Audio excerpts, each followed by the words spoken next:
अनुरोध करती हूँ कि आप माननीय राष्ट्रपति जी को विदाई संदेश भेंट करें।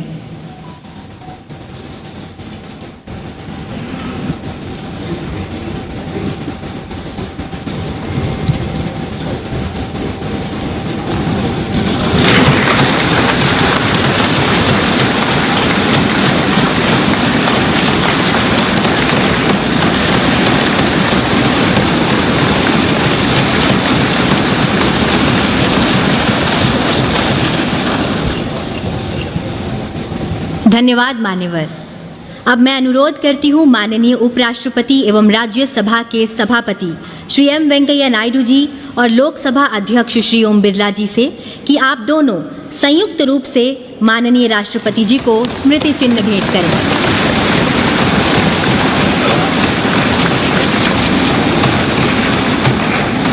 अब आप दोनों से अनुरोध है कि आप माननीय राष्ट्रपति जी को हस्ताक्षर पुस्तिका भेंट करें।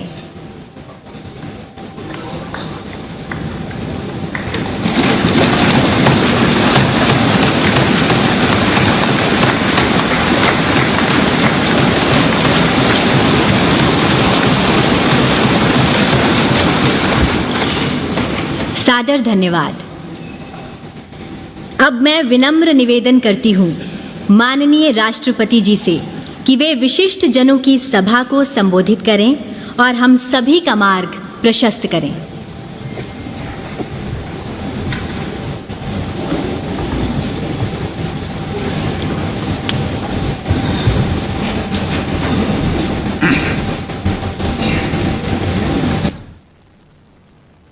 राष्ट्रपति श्री एम वेंकैया नायडू जी, प्रधानमंत्री श्री नरेंद्र मोदी जी, लोकसभा के अध्यक्ष श्री ओम बिरला जी, राज्यसभा के उपसभापति श्री हरिवंश जी, सभी सम्मानित सांसदगण, विशिष्ट अतिथिगण, देवी और सज्जनों, आज आप सबसे जब मैं विदा ले रहा हूँ तो मेरे हृदय में अनेक पुरानी स्मृतियाँ उमड़ रही हैं। इसी परिसर में, जिसे सामान्यतया सेंट्रल हॉल के रूप में जाना जाता है, बरसों तक एक सांसद के रूप में मैंने ना जाने कितने सहयोगी सांसदों के साथ यादगार पल बिताए। 5 साल पहले इसी सेंट्रल हॉल में मैंने राष्ट्रपति के पद की शपथ ली थी। सांसद होने के नाते आप सभी का इस लोकतंत्र के मंदिर में एक प्रतिष्ठित स्थान है और मेरे हृदय में भी आप सबके लिए एक विशेष स्थान है और सदैव बना रहेगा।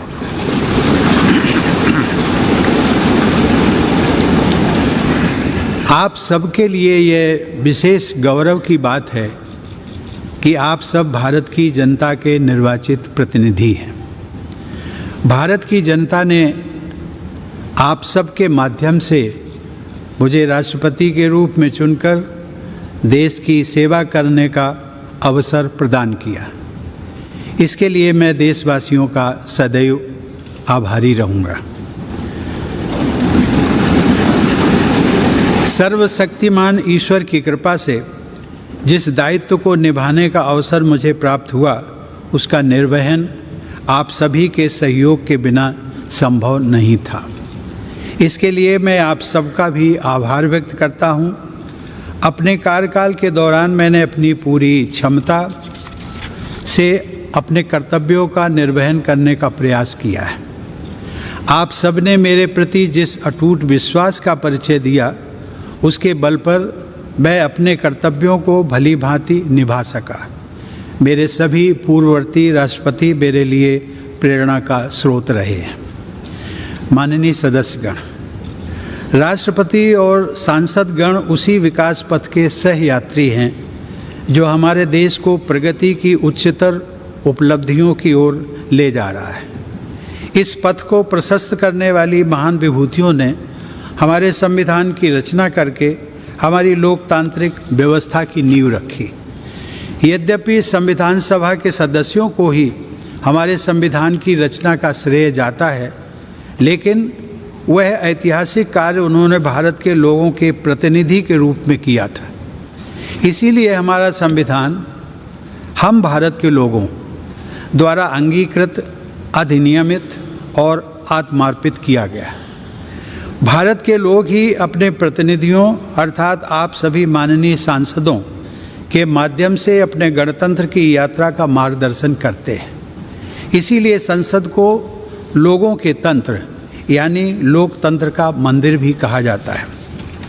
देवियों और सज्जनों, हमारे संविधान के अनुच्छेद 79 के अनुसार संघ के लिए एक संसद होती है जो राष्ट्रपति और दोनों सदनों से मिलकर बनती है। इस संवैधानिक प्रावधान के अनुरूप अपनी भावना का समावेश करते हुए मैं राष्ट्रपति को संसदीय परिवार के अभिन्न अंग के रूप में देखता हूँ। जैसा कि किसी भी परिवार में होता है, संसद में भी कभी कभी मतभेद होते रहते हैं। आगे का रास्ता कैसे तय करना है, इस विषय पर विभिन्न दलों के विचार अलग अलग हो सकते हैं, लेकिन हम सब संसद रूपी परिवार के सदस्य हैं जिनकी सर्वोच्च प्राथमिकता है राष्ट्र रूपी विशाल संयुक्त परिवार के हित में निरंतर कार्य करते रहना।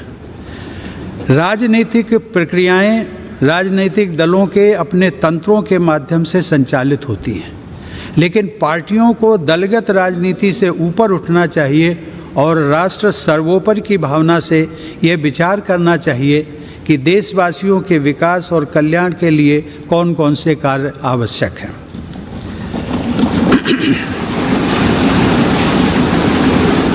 जब हम पूरे राष्ट्र को एक विशाल संयुक्त परिवार के रूप में देखते हैं तो ये समझ में आता है कि पारिवारिक मतभेदों को सुलझाने के अनेक रास्ते हो सकते हैं जो शांति, सद्भाव और संवाद पर आधारित होते हैं। विरोध प्रकट करने के अनेक संवैधानिक रास्ते राजनीतिक दलों और नागरिकों को उपलब्ध हैं। राष्ट्रपिता महात्मा गांधी ने अपने उद्देश्यों को प्राप्त करने के लिए शांति और अहिंसा पर आधारित सत्याग्रह के अस्त्र का इस्तेमाल किया था, लेकिन वे दूसरे पक्ष का सम्मान भी करते थे।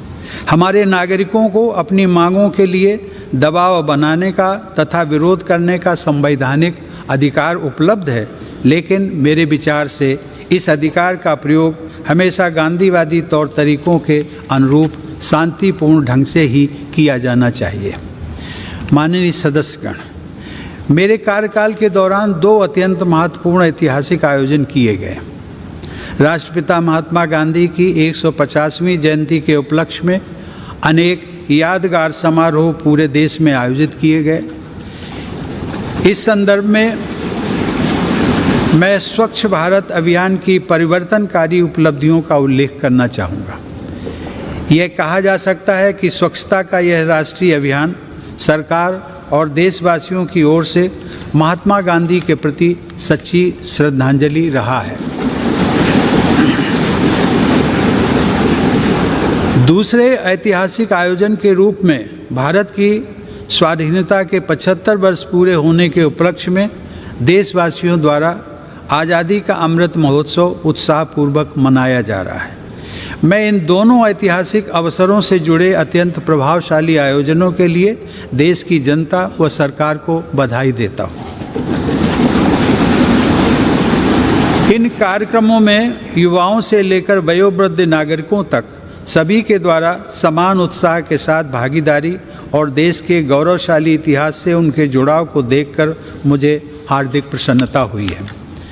माननीय सदस्यगण, वर्ष 2020 में देखते देखते हमारी दुनिया बदल गई। लगभग 100 साल बाद एक वैश्विक महामारी ने मानवता को झकझोर कर रख दिया। कोविड-19 की त्रासदी के दुष्परिणामों से पूरी दुनिया अब तक जूझ रही है।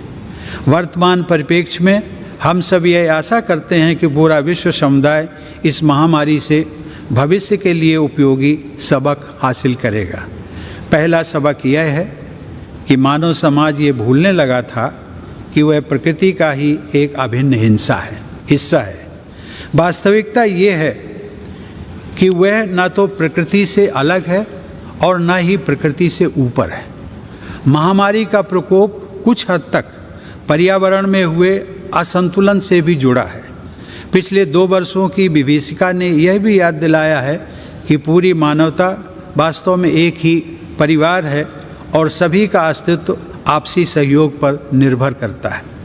कोविड का सामना करने में भारत के प्रयासों की विश्वव्यापी सराहना हुई है।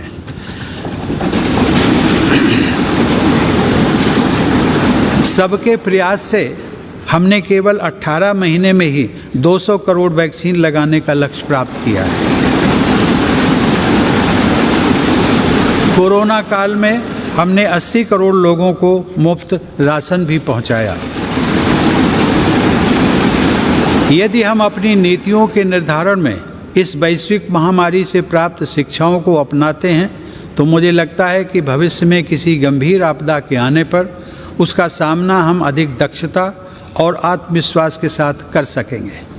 जलवायु परिवर्तन अब वाद विवाद का विषय नहीं रह गया है, बल्कि इसके परिणाम हमारे जीवन को सीधे सीधे प्रभावित करने लगे हैं। प्रकृति के प्रति सम्मान का भाव तथा मानवता की साझा नियति में विश्वास पर्यावरण की रक्षा करने में हमारी मदद कर सकता है। इस संदर्भ में ग्लोबल क्लाइमेट एक्शन में भारत की अग्रणी भूमिका तथा ऊर्जा के वैकल्पिक स्रोतों को बढ़ावा देने की पहल विशेष रूप से सराहनीय है।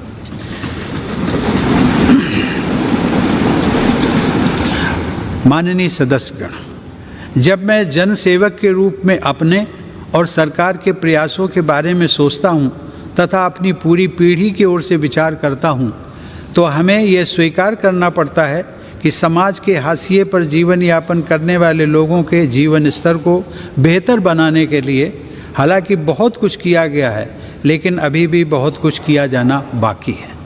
हमारा देश धीरे धीरे ही सही लेकिन सधे हुए कदमों से डॉक्टर अंबेडकर के सपनों को साकार करने की दिशा में आगे बढ़ रहा है।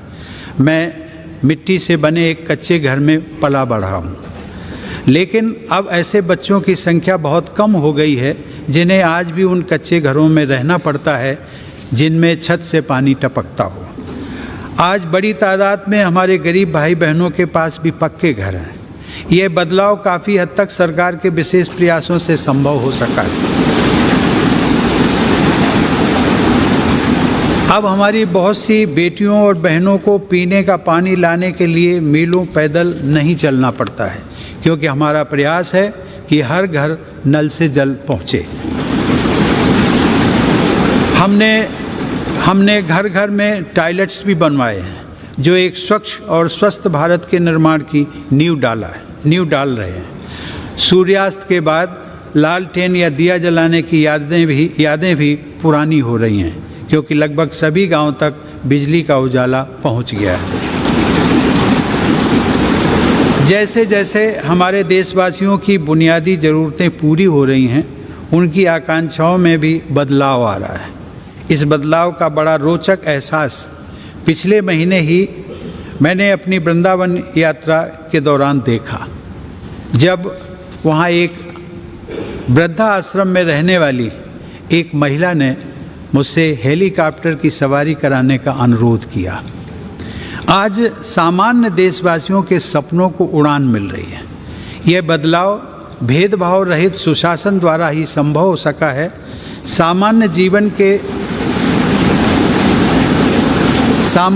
जन के जीवन को बेहतर बनाने वाली ये समावेशी प्रगति बाबा साहब आम्बेडकर की परिकल्पना के सर्वथा अनुरूप है।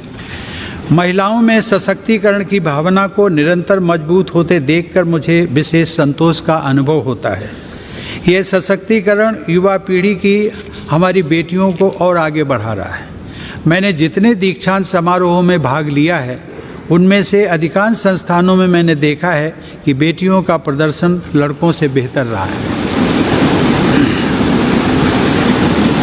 मुझे विश्वास है कि राष्ट्रीय शिक्षा नीति 2020 इस बदलाव को और तेज़ी से आगे बढ़ाएगी। मेरा मानना है कि आने वाले वर्षों में महिला सशक्तिकरण से हमारा समाज और अधिक मजबूत होगा। स्त्री पुरुष के बीच समानता के इस अभियान का प्रभाव अन्य क्षेत्रों में हो रही प्रगति में भी परिलक्षित होता है। माननीय सदस्यगण, अपनी बात समाप्त करने से पहले मैं राष्ट्रपति पद के लिए नवनिर्वाचित श्रीमती द्रौपदी मुर्मू को हार्दिक बधाई और शुभकामनाएं देता हूँ।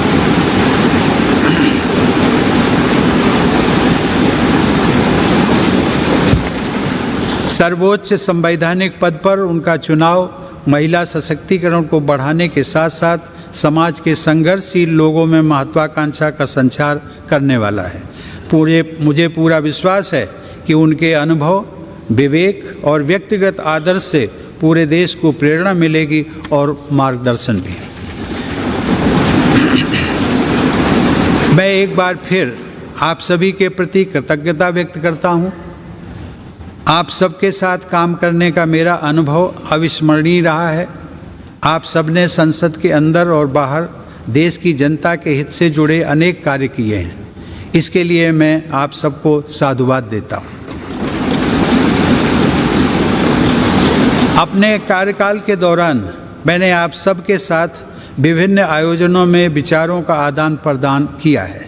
मैं समय समय पर सांसदों के तथा अन्य क्षेत्रों में कार्यरत लोगों के अनेक प्रतिनिधि मंडलों से भी मुलाकात करता रहा हूँ। राष्ट्रपति के पद को आप सब ने जिस प्रकार निरंतर सम्मान दिया है उसकी मैं सराहना करता हूँ। इस दौरान मुझे प्रधानमंत्री श्री नरेंद्र मोदी जी व उनके मंत्रिमंडल के सदस्यों के साथ काम करने का भी अवसर मिला है। उन सब ने मुझे जो विशेष सम्मान दिया है उसके लिए मैं उन सभी को धन्यवाद देता हूँ। मैं उपराष्ट्रपति जी श्री एम वेंकैया नायडू को उनके सतत सहयोग के लिए धन्यवाद देता हूँ। वेंकैया जी ने राज्यसभा के सभापति के रूप में और ओम बिरला जी ने लोकसभा के अध्यक्ष के रूप में जिस तरह संसद के कार्यकलापों को संचालित किया है तथा देश की महान संसदीय परंपराओं को आगे बढ़ाया है, उसके लिए आप दोनों बधाई और सराहना के पात्र हैं। मुझे राज्यों के राज्यपालों व मुख्यमंत्रियों तथा केंद्र शासित प्रदेशों के उपराज्यपालों व प्रशासकों से भी पूरा सहयोग मिलता रहा है। उन सबके प्रति भी मैं आभार व्यक्त करता हूँ। मुझे विश्वास है कि आप सभी सांसदगण हमारे सभी देशवासियों, विशेष रूप से जो विकास यात्रा में पीछे रह गए हैं, उनकी सेवा करने के लिए हर संभव प्रयास करते रहेंगे। साथ ही आप सब हमारे महान संविधान के अनुरूप सर्वोच्च लोकतांत्रिक परंपराओं को और भी मजबूत बनाएंगे। मेरी शुभकामना है कि आप सब समाज व राष्ट्र को और अधिक मजबूत बनाने के अपने प्रयासों में सफलता प्राप्त करें। धन्यवाद। जय हिंद।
कृपया कोर्टयार्ड 9